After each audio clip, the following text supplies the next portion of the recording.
Hello everyone, in this video we are going to discussing about Java multi-threaded programming. The topic included introduction to thread, creating the thread, life cycle of thread, stopping and blocking a thread, using thread methods, thread priority and thread synchronization, and last one is deadlock. Introduction to thread. Process and thread are two basic units of the Java program execution. Process is a self-contained execution environment and it can be seen as a program or a application. Thread. It can be called lightweight process. Thread requires less resource to create and exist in the process. Thread shares the process resource and thread is a small or tiny program. And thread is like the electricity passing through a wire to the devices. A single wire or multi-wire can power the device to run. Multi-threading. Multi-threading in Java is a process of executing multiple processes simultaneously. A program is divided into two or more subprograms which can be implemented at the same time in parallel. Multiprocessing and multithreading both are used to achieve multitasking. Multithreading is mostly used in games, animation, etc. Multithreading on a dual processor desktop system as shown in the figure.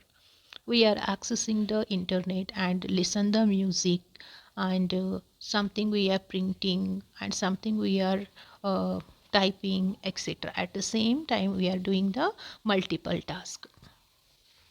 Advantages of the multi-threading. First one, it does not block the user and it can perform many operations together to it save the times. Threads are independent, so it does not affect other threads.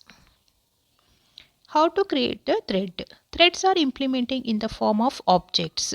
The run method and start methods are two inbuilt methods which helps to thread implementation. The run method is the heart and soul of any thread. It makes up the entire body of a thread. The run method can be initiating with the help of start method. Creating the thread, there are using the two methods. One is by extending the thread class. Second one is by implementing the runnable interface. First one is extending thread class. For example, class and class name is a multi and it extends the thread class. Thread class is an inbuilt class, so write the T capital. And inside the class the method is using run method. Here it start the thread, creating the thread public void run open close parenthesis, and here we are writing the one of the output statement using the system.output.println, and I am writing thread is running.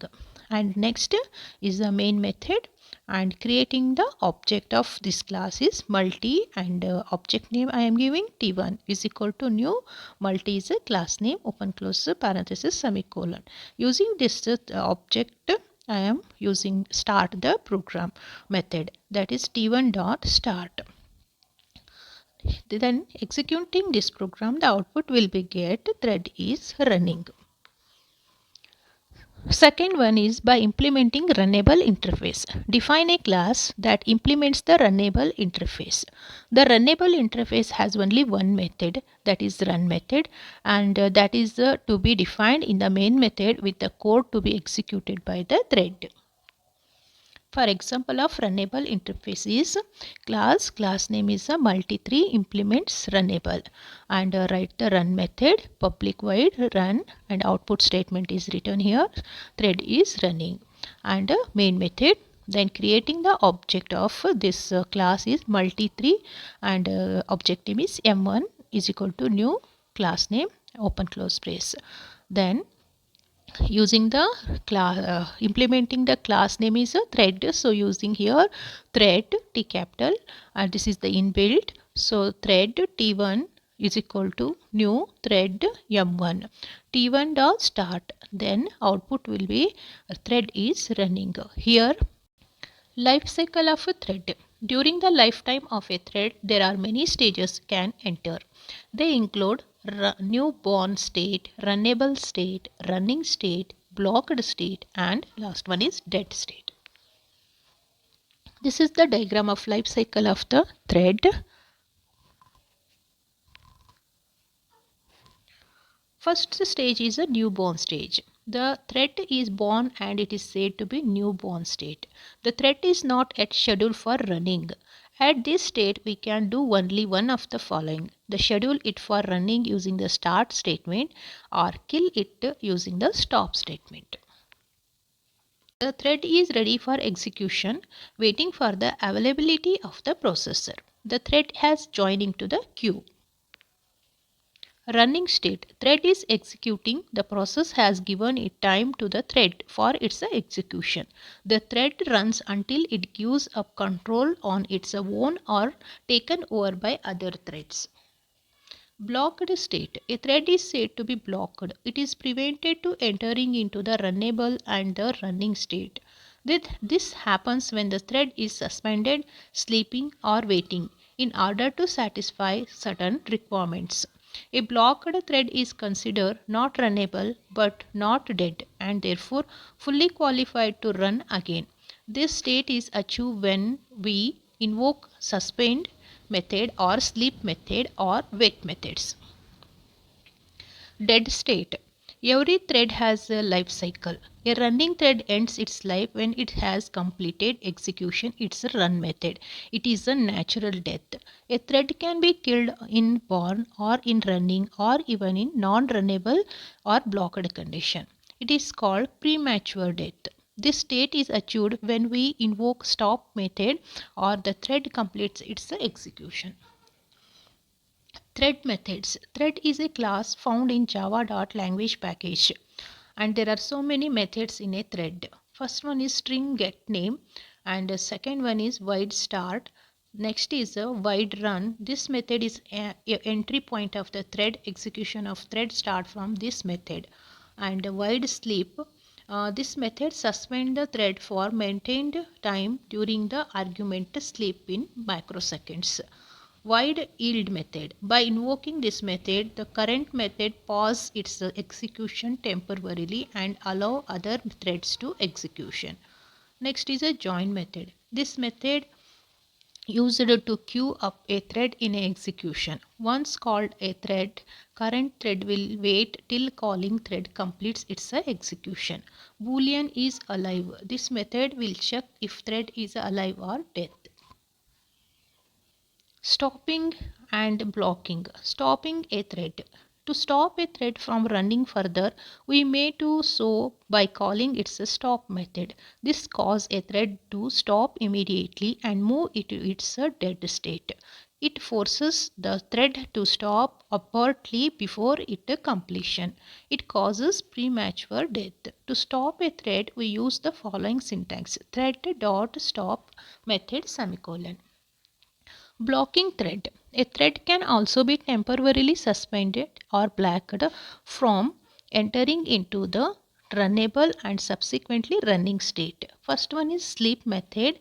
Here T is using that micro milliseconds parameter. Second one is a suspend, that is blocked until resume method is invoked. Third is a wait method. It blocked until notify is invoked. Each thread is assigned a priority. Thread priority. Each thread is assigned a priority which affects the order in which it is scheduled for a running. Java permits us to set the priority of a thread using the set priority method as follows. Here set priority no space and P capital. And how to write this thread priority: thread T capital and thread name dot set priority inside the parameter number semicolon. The int number is an integer value to which the thread's priority is set.